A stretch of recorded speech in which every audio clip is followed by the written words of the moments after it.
Assalamualaikum warahmatullahi wabarakatuh. Perkenalkan, nama saya Muhammad Rasyair Giawan dengan NIM 240605110128. Dan saya Ivandim Alhwas dengan NIM 24066051101134. Di sini kami dari kelompok 11 akan menjelaskan gerakan revivalis Islam. Yang pertama, apa itu gerakan revivalis Islam? Gerakan revivalis Islam adalah sebuah gerakan yang bertujuan untuk mengembalikan nilai-nilai Islam yang dianggap murni, yakni ajaran yang berlandasan pada Al-Quran dan Sunnah. Gerakan ini lahir dari keyakinan bahwa sebagian masyarakat Muslim telah mengalami penyimpangan atau penyelewengan dari ajaran-ajaran inti Islam, baik dalam hal keyakinan, praktik keagamaan, maupun sosial politik. Gerakan ini seringkali mengusung dua konsep utama, tajdid dan islah. Tajdid atau pembaruan, yaitu gerakan revivalis berupaya memperbarui pemahaman dan praktik agama dengan membersihkan ajaran Islam dari hal-hal yang dianggap bid'ah. Ini dilakukan agar umat Islam dapat kembali pada ajaran-ajaran yang sesuai dengan masa Nabi Muhammad dan para sahabatnya. Islah, yaitu penyucian atau reformasi. Selain pembaruan, gerakan ini juga mengupayakan reformasi dalam kehidupan bermasyarakat, baik dari aspek politik, sosial, maupun ekonomi, dengan tujuan untuk menciptakan masyarakat yang lebih selaras dengan prinsip-prinsip Islam.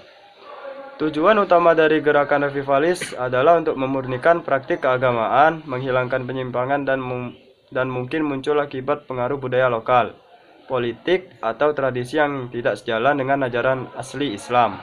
Dengan demikian, gerakan ini menekankan pentingnya kembali kepada sumber-sumber utama Islam, yaitu Al-Quran dan Sunnah, sebagai panduan hidup umat Islam dalam semua aspek kehidupan.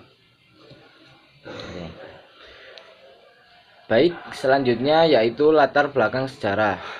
Gerakan revivalis Islam muncul setelah kejatuhan kekhalifahan Ottoman dan sebagai reaksi terhadap kolonialisme Barat.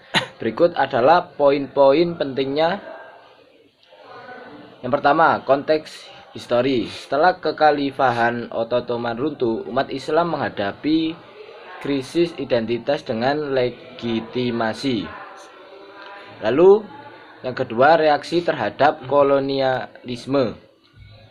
Banyak gerakan muncul untuk melawan pengaruh Barat yang dianggap merusak nilai-nilai Islam dan tatanan sosial. Lalu yang ketiga, pembaruan pemikiran. Tokoh seperti Jamal al-Din al-Afghani dan Muhammad Abduh mendorong integrasi pemikiran modern dengan ajaran Islam dan pentingnya ijtihad. Lalu yang keempat, penguatan identitas. Penekanan pada solidaritas umat Islam, ummah, dan perjuangan hak-hak mereka di berbagai negara. Lalu yang kelima, manifestasi gerakan. Munculnya organisasi politik seperti Ikhwanul Muslimin serta gerakan yang lebih ekstrim. Yang terakhir, dampak jangka panjang. Pengaruhnya masih terasa dalam politik, pendidikan, dan budaya umat Islam hingga kini. Selanjutnya yaitu tokoh-tokoh gerakan revivalis Islam, yaitu pertama Muhammad Ibnu Abdul Al-Wahhab tahun 1703 sampai 1792 Arab Saudi. Muhammad Ibnu Abdul Al-Wahhab adalah seorang ulama yang menjadi pendiri gerakan Wahhabisme. Gerakan ini berfokus pada purifikasi atau pemurnian Islam dengan menekankan pentingnya tauhid atau monoteisme murni dan penolakan terhadap apa yang dianggap sebagai bid'ah atau inovasi dalam agama yang tidak sesuai dengan ajaran asli Islam. Dia menolak praktik-praktik seperti ziarah ke kuburan suci, penyembahan terhadap wali, dan bentuk tahayul lainnya yang menyimpang dari Islam yang dianggapnya otentik. Wahhabisme kemudian menjadi doktrin yang sangat berpengaruh di kerajaan Arab Saudi setelah Muhammad Ibnu Saud, pendiri dinasti Saud, mendukung ajarannya.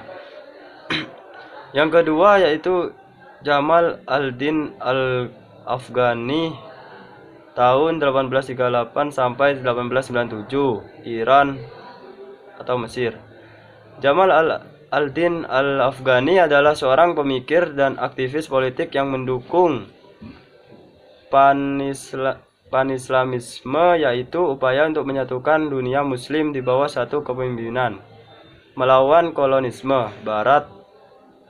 Meski asal-usulnya sering diperdebatkan, Al-Afghani memiliki pengaruh besar di Mesir, Iran, dan Turki. Dia mengusulkan bahwa dunia muslim perlu melakukan pembaruan politik dan sosial, mengadopsi sains dan teknologi modern, sembari tetap menjaga identitas Islam.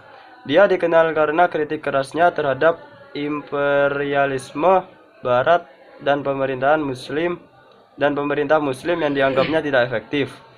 Yang ketiga, Hasan al-Banna tahun 1906 sampai 1949, Mesir. Hasan al-Banna adalah pendiri Ikhwanul Muslimin atau Muslim Brotherhood pada tahun 1928, sebuah organisasi yang berfokus pada reformasi sosial, politik, dan keagamaan di Mesir dan dunia muslim. Al-Banna menekankan bahwa Islam adalah sistem hidup yang komprehensif, mencakup semua aspek kehidupan, termasuk politik, ekonomi, dan sosial. Ikhwanul Muslimin bertujuan untuk menerapkan syariah Islam secara bertahap melalui reformasi pendidikan, sosial, dan politik. Al-Banna menginspirasi banyak gerakan Islam politik di seluruh dunia. Yang keempat ada Abul A'la Maududi di tahun 1903 sampai 1979 di Pakistan. Abul A'la Maududi adalah seorang sarjana dan aktivis politik Pakistan, pendiri Jamaat Islami pada tahun 1941, sebuah organisasi yang bertujuan untuk membentuk negara Islam yang sepenuhnya berdasarkan syariah. Maududi menekankan pentingnya penerapan hukum syariah dalam politik dan pemerintahan, serta mengkritik sistem politik dan sosial yang berdasarkan pada pemikiran Barat. Dia berpendapat bahwa Islam adalah ideologi politik yang komprehensif dan bahwa umat muslim harus mendirikan negara yang diatur sepenuhnya oleh prinsip-prinsip Islam. Pemikiran Maududi juga memiliki pengaruh besar terhadap berbagai gerakan Islamis di dunia. Keempat tokoh ini memiliki visi yang sama dalam upaya revitalisasi dan reformasi Islam, tetapi masing-masing dengan pendekatan dan fokus yang berbeda, mulai dari purifikasi agama, pan-islamisme, hingga politik Islam. Selanjutnya, pengaruh dan dampak di dunia Islam. Pertama, sosial dan politik. Gerakan revivalis di dunia muslim seperti Ikhwanul Muslimin berusaha mengembalikan nilai-nilai Islam dan memengaruhi kebijakan sosial dan politik di negara-negara muslim. Kedua, peningkatan kesadaran Islam. Ada kebangkitan minat dalam memahami dan mengamalkan Islam. Terlihat dari pendidikan Islam yang lebih kuat dan praktik ibadah yang meningkat. Ketiga, konflik internal. Gerakan ini sering menyebabkan perpecahan antara kelompok tradisionalis dan yang mempertahankan praktik lama dan modernis yang mencoba menafsirkan ulang ajaran Islam untuk relevansi saat ini. Keempat, perlawanan terhadap Barat. Banyak gerakan revivalis muncul sebagai reaksi terhadap pengaruh Barat yang dianggap merusak nilai-nilai Islam, serta menggalang dukungan dari masyarakat yang merasa terpinggirkan. Kelima, fenomena ini mencerminkan dinamika kompleks antara agama, politik, dan identitas di kalangan muslim.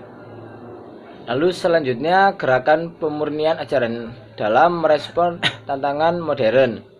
Kebangkitan atau revivalis dalam Islam adalah gerakan yang bertujuan untuk menghidupkan kembali ajaran-ajaran Islam yang murni di tengah masyarakat. Gerakan ini muncul sebagai respon terhadap kemunduran politik, sosial, dan ekonomi dunia Islam dan berupaya memperbaiki keadaan dengan menerapkan kembali syariah serta nilai-nilai Islam. Dalam konteks sosial, revivalisme menekankan pentingnya menjalankan ajaran agama dalam kehidupan sehari-hari Secara politik, gerakan ini mendorong penerapan hukum Islam dalam pemerintahan. Dalam agama, revivalisme berfokus pada pemurnian ajaran Islam dari praktik-praktik yang dianggap menyimpang. Gerakan ini penting di dunia Islam modern karena dianggap sebagai solusi untuk mengatasi tantangan global seperti kemiskinan, ketidakadilan, dan pengaruh budaya asing. Meski mendapatkan dukungan luas, revivalisme juga menghadapi kritik terutama terkait dengan penafsiran yang ketat atau literal terhadap ajaran agama. Selanjutnya, kritik terhadap gerakan revivalis. Pertama, kaku dalam penafsiran. Gerakan revivalis sering menafsirkan ajaran Islam secara literal dan konservatif, mengabaikan konteks dan pluralitas sehingga cenderung menolak keragaman keyakinan. Kedua, mengabaikan modernitas. Mereka sering skeptis terhadap inovasi modern, menolak kemajuan teknologi yang dapat mendukung perkembangan sosial dan ilmiah, sehingga terjebak dalam cara-cara tradisional. Ketiga, potensi radikalisasi. Pendekatan yang ketat terhadap syariah dapat menyebabkan radikalisasi, di mana interpretasi ekstrim mendorong intoleransi dan tindakan kekerasan terhadap yang berbeda pandangan. Lalu yang terakhir, kesimpulan dari penjelasan revivalis Islam yaitu adalah gerakan revivalis Islam berupaya mengembalikan nilai-nilai murni Islam di tengah tantangan modern dengan pengaruh signifikan terhadap sosial dan politik di dunia Islam. Namun juga menghadapi kritik dan tantangan terkait implementasi dan adaptasi terhadap perubahan zaman. Sekian dari kami. Terima kasih. Wassalamualaikum warahmatullahi wabarakatuh.